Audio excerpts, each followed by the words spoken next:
Oke, teman-teman semua kita lanjutkan. Nah, selain kita menggunakan cash flow yang ada di atas tadi ya, yang ada di sini, kita juga bisa menggunakan teknik pengukuran ya cash flow yang lain gitu ya. Nah, artinya kita bisa menggunakan financial ratio atau dan kita bisa melihat ya dari financial ratio tersebut ya trennya juga bisa kita lihat dan kita bisa melihat bagaimana cara menafsirkan cash flow ratio ya atau rasio cash flow yang berkaitan dengan laporan arus kas. Nah, jadi selain kita bisa melihat dari halaman muka dari laporan arus kas, kita bisa melihat secara kasat mata, membanding-bandingkan ya dari mana si apakah dia bergantung pada operational activities atau external financing gitu ya. Nah, kemudian kita juga bisa melihat di financing sendiri, di external financing sendiri itu mostly berasal dari mana ya, dari debt. Oh, berarti hati-hati nih debt-nya gede banget. Nah, sedangkan kita aktivitas operasionalnya hanya mampu menghasilkan cash flow tiap tahun sebesar 100 juta misalkan ya, 100 juta dolar. Nah, maka gimana nantinya kalau kita menggunakan prediksi cash flow gitu ya. Forecasting cash flow, kemudian kita membuat valuasi berdasarkan cash flow-nya Garuda. Nah, itu juga nanti harus disesuaikan ketika tanggal jatuh tempo pembayaran utang, maka forecasting cash flow-nya harus disesuaikan pada saat itu ya. Nah, itu yang kemudian yang terakhir adalah dari sini juga kita bisa melihat ya dari sections terkait dengan financing activities, kita bisa melihat bahwa oh ini pembiayaannya dari mana aja, apakah ada pembayaran dividen atau tidak. Nah, kalau tidak ada berarti kita tidak bisa menggunakan dividen diskon model dalam valuasi kita.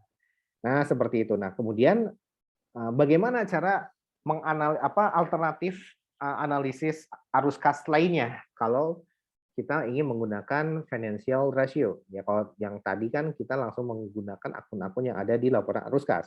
Nah, kalau kita ingin menggunakan financial ratio gimana? Apa aja yang bisa digunakan ya? Maka di sini ada alternatifnya. Ya, jadi untuk mengukur cash flow, ya selain kita bisa melihat operating cash flow dari ya laporan arus kas ya, kita biasanya menggunakan operating cash flow sebagai indikator utama kita gitu ya. Nah, kita juga bisa melihat untuk mengukur cash flow ya, kita bisa menggunakan indikator selain operating cash flow ya, yaitu apa? Nah, ini EBITDA. Nah, ini dia ya, EBITDA atau net income ya. EBITDA ini earnings before interest, kemudian tax, kemudian depreciation sama amortization ya, seperti itu. Nah, artinya ini cash flow ya, ini sebagai proxy to cash flow. Jadi sebagai indikator untuk mengukur cash flow. Artinya ini adalah net income ditambahkan ya, kalau net income itu kan sesudah untuk mendapatkan net income, ini kan kita sales ya dikurangi dengan COGS ya, kemudian dikurangi dengan apa? Dikurangi dengan depreciation, amortization ya, menghasilkan si income from continuing gitu ya. Kemudian dikurang dengan other income ya, kemudian dikurang dengan other expense ya maksudnya, kemudian dikurang dengan financing cost ya, interest expense, kemudian dikurang dengan tax ya, tax expense. Hasilnya adalah apa? Hasilnya adalah net income. Nah, artinya depreciation, kemudian interest expense, kemudian tax expense. Nah, ini ditambahkan ulang. Kalau ini ditambah tax, ditambah interest, ditambah depresiasi, maka dia apa? Itu adalah cash flow. Ya. Nah, cash flow yang tersedia bagi perusahaan untuk apa? Sebelum kita membayar porsinya si siapa namanya? Porsinya si eh, bank gitu ya, pinjaman bank sebelum kita membayar dividen. Nah, jadi EBITDA sering digunakan sebagai indikator mengukur cash flow, gitu ya. Pak, ya ini sebagai alternatif aja gitu ya. Indikator utamanya tetap operating cash flow yang atas, gitu ya. Nah, seperti itu. Nah, kemudian Pak, kan EBITDA itu berarti udah termasuk akrual, Pak. Betul sekali. Ya, tetapi memang para peneliti kadang ya, bahkan kadang malah sering ya menggunakan EBITDA sebagai pengganti OCF, gitu ya. Nah, karena kenapa? Karena ingat ya bahwa untuk menafsirkan cash flow ya kita tidak boleh melupakan. Nah, di sini ya, kita tidak boleh melupakan gitu ya, bahwa di sini kan sudah disebutkan bahwa cash flow dari operations ya, biasanya Ini kan betul-betul sudah mengeluarkan unsur akrual gitu ya. Unsur-unsur akrual itu yang tidak berpengaruh terhadap kas atau non cash transactions itu dikeluarin. Nah, dalam menganalisis kita nggak boleh ya abai terhadap hal ini. Artinya apa? Kita perlu mempertimbangkan unsur akrual tadi gitu ya. Unsur akrual dalam arti adalah jangan sampai ya OCF-nya aja yang diambil gitu ya. Perlu juga ditambah dengan akrualnya. Nah, itu maksudnya. Seperti itu. Nah, kemudian maka ya in this matter we should use net income. Nah, seperti itu ya. Nah, maka ya di sini kita harus tambahkan OCF-nya dan akrual. Nah, ini sama aja dengan net income gitu ya. Nah, para peneliti biasanya nggak mau gitu ya, dia memodifikasi dengan menggunakan EBITDA ya, EBITDA. Jadi net income ini tetap non cash transaction seperti depreciation dia nggak mau masukin. Plus interest plus apa namanya tax itu nggak mau dimasukkan. Maka nanti si net income ini ditambahin lagi dengan interest, kemudian ditambahkan dengan tax, ditambahkan dengan depreciation and amortization. Jadilah EBITDA. Nah, inilah yang nanti indikator yang digunakan untuk valuasi saham gitu ya, valuasi saham. Jadi seperti itu ya. Ini biasanya digunakan untuk discounted cash flow atau digunakan untuk discounted abnormal earnings atau untuk discounted abnormal operating income. Nah, seperti itu. Nah, jadi intinya adalah cash flow tapi mempertimbangkan unsur akrual ya, unsur akrual yang berkaitan dengan operasional perusahaan ya. Ya, berarti efek pajak, efek interest dan efek dari akrual dihilangkan. Efek dari depresiasi dihilangkan gitu ya. Nah, seperti itu. Nah, maka di sini ingat ya ketika menganalisis suatu perusahaan ya walaupun kita tahu cash flow itu sangat krusial dalam hal ini tetapi dalam melakukan forecast evaluasi saham maka kita sebaiknya jangan mengabaikan ya efek akrualnya. Ada sebagian efek akrual yang harus kita pertimbangkan. That's why kita menggunakan proxy yang namanya EBITDA ya seperti itu. Nah, di sini ya maka dengan menggunakan proxy bernama EBITDA gitu ya, maka kita sudah menjalankan ya arahan arahan dari siapa? Arahan dari Subramanian dan Palebu bahwa antara net income dan cash flow harus saling komplementer ya, harus bersifat komplementer atau saling melengkapi satu dengan yang lain ya. Seperti itu. Nah, oke, jadi itu adalah ukuran yang digunakan selain operating cash flow ya. Jadi biasa digunakan dalam penelitian akuntansi ya, EBITDA. Nah, tapi juga jangan sampai kita juga lalai bahwa EBITDA ini kita harus pahami bahwa sebetulnya depresiasi itu gitu ya, itu sebetulnya bukan untuk memang non cash ya, tapi itu digunakan untuk apa namanya bahwa ada penggunaan aset gitu ya. Nah, seperti itu. Jadi itulah yang harus diperhatikan ketika kita menggunakan EBITDA ya bahwa memang depresiasi tidak dimasukkan ke dalam perhitungan valuasi. Tetapi kita harus paham bahwa tetap ada depreciation yang dia difungsikan sebagai apa?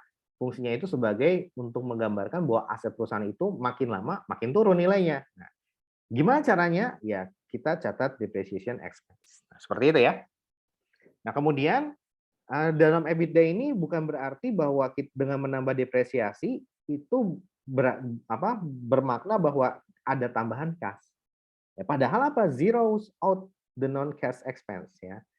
Ya, it merely zeros out the non-cash expense from net income. Nah, maksudnya apa? Maksudnya bukan berarti ada tambahan duit, tapi semata-mata hanya menghilangkan efek ya akrual efek non-cash transactions dari si depresiasi. Hanya semata-mata itu aja. Bukan berarti ada tambahan uang, gitu ya. Nah, seperti itu. Dan alasannya kenapa? Karena memang cash itu ya kita mendapatkan uang kas dari usaha yang kita lakukan, dari jualan yang kita lakukan. Ya, seperti itu. Dan kas tidak berkurang dari adanya depresiasi. Nah, itulah reasoning kenapa kita mengeluarkan depresiasi dari si perhitungan EBITDA ya. Karena itu non cash transactions dan kedua filosofi kas itu ya uang yang kita hasilkan dari usaha kita. Itu uang yang kita terima gitu. Kalau ada depresiasi ya tidak mempengaruhi kas gitu ya. That's why itu harus dikeluarkan. Seperti itu. Nah, kemudian yang kedua adalah nah, analytical tools-nya yang kita gunakan ya untuk menganalisis ya ini rasio keuangan ya. Rasio keuangan yang kita gunakan untuk menganalisis cash flow itu apa ya? Nanti yang akan kita pakai untuk valuasi saham gitu ya, dan juga untuk analisis finansial gitu ya. Nah, ini tools yang berkaitan dengan arus kas ya. Nah, pertama adalah free cash flow. Nah, free cash flow ini nanti ada di apa namanya? Di Penman gitu ya. Dan ada di template-nya Pekhensan, net operating profit after tax ini atau gross profit gitu ya. Dikurangi dengan net operating asset atau dikurangi dengan net operating asset itu nanti kita lihat ya bahwa apakah ada penambahan dari aset dari operating asset tahun ini dikurangi dengan tahun sebelumnya. Kalau ada penambahan maka itu merupakan aktivitas investasi. Nah, sehingga harus dikurangkan dulu ya untuk menghasilkan free cash flow. Ya, seperti itu. Nah, oke, nah free cash flow ini kalau positif berarti mencerminkan bahwasannya itu adalah jumlah yang tersedia bagi perusahaan ya setelah dia dialokasikan untuk membayar pembelian aset tetap ya. Nah, agar apa? Dan juga untuk setelah kita kas yang tersedia gitu ya setelah kita membayar pembelian aset tetap perusahaan. Artinya apa? Kita mendapatkan kas dari operasional perusahaan gitu ya. Nah, yang dari operasional ini yang kita belikan aset tetap di tahun ini berapa duit? Nah, 100 juta misalnya, itu yang keluarin dulu. Nah, sehingga free cash flow-nya harus setelah dikurangi dari 100 juta tadi. Nah, sehingga ini yang betul-betul tersedia setelah pembelian aset tetap. Nah, kayak gitu ya. Kenapa demikian? Karena itu kenapa harus beli aset tetap? Karena digunakan untuk menjaga kapasitas produktif gitu ya.